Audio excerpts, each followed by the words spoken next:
નમસ્કાર મિત્રો, પુષ્પદત્ત ચેનલની અંદર આપનું હાર્દિક સ્વાગત છે। હું છું કેવિન દવે। ની આસપાસ બનતી સામાજિક તેમજ ધાર્મિક ઘટનાઓને નિહાળવા માટે અમારી પુષ્પદત્ત ચેનલને લાઈક કરો, શેર કરો અને સબસ્ક્રાઇબ કરો। છઠ્ઠા મણકામાં આજે આ જૂનાગઢની સિદ્ધ ભૂમિમાં આપણે મળી રહ્યા છીએ। સમગ્ર ભારત વર્ષ તો પવિત્ર છે જ, એમાંય ગરવીલું ગુજરાત અને આ સૌરાષ્ટ્રની પાવન ધરતી, એમાંય જૂનાગઢ ક્ષેત્ર છે એ સિદ્ધ ભૂમિ તરીકે જાણીતું છે।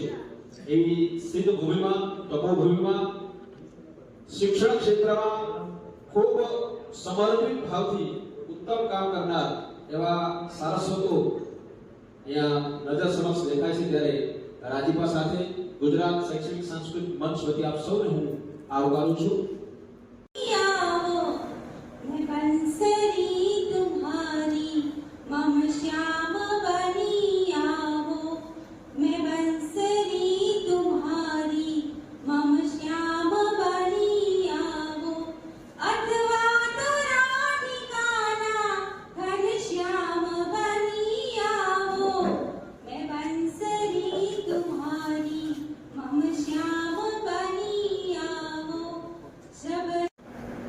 સંગોષ્ઠીના શિક્ષણના પરિસંવાદના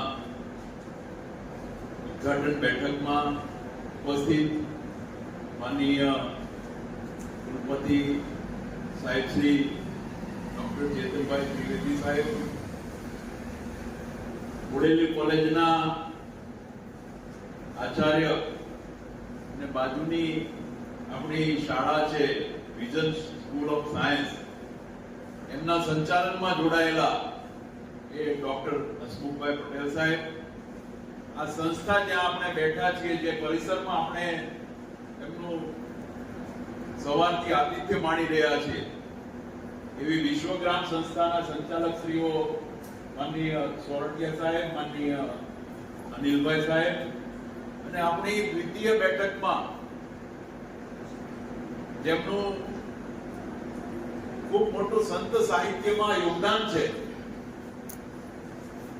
કદાચ આપણે કલ્પના ન થઈ શકે, એકદમ સાદાઈથી જીવન જીવવાની જેમની પદ્ધતિ છે, મુંબઈ સમાચાર હોય કે પછી ગુલછાપ હોય, એમાં જેમણે સતત એમની કલમ છે એ વિસ્તરી રહી છે, એવા ડોક્ટર નિરંજનભાઈ રાજ્યગુરુ, આપ સૌનું હાર્દિક હાર્દિક સ્વાગત છે।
સમયની સાથે જે આ કાર્યક્રમનું શીર્ષક છે નિસ્બત, શિક્ષણ અને સંસ્કૃતિ બે શબ્દ કરતા હું નિસ્બત ઉપર વાત કરવા કારણ કે શિક્ષણ, સંસ્કૃતિ અને મૂલ્યો એને નિસ્બત હોય છે યુગ સાથે, સમય સાથે, વ્યક્તિઓ સાથે, પરિસ્થિતિ સાથે, સમાજ સાથે અને ઘટનાઓ સાથે.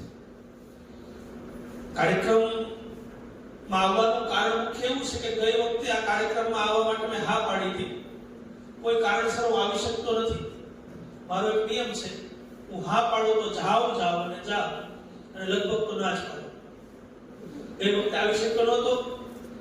તખુભાઈ સાહેબ દિલગીરી વ્યક્ત કરી હતી. આ વખતે એમણે એક મારા પરમ મિત્રનો પણ ફોન આવ્યો, એમને પણ હા પાડી, અને આજે એમનો વિશેષ પરિચય થયો. ભાવનગર સાથેનું જોડાણ, જૂની ઓળખાણો. એટલે આ પ્રકારનું કામ જે લોકો કરી રહ્યા છે, તમે, હું સૌપ્રથમ તો આ સમગ્ર અભિગમને ખૂબ ખૂબ અભિનંદન આપું છું. નિરંજનભાઈ, બે પ્રકારનું ઓડિયન્સ હોય છે આપણી સિસ્ટમમાં, એક આવેલું ને એક લાવેલું.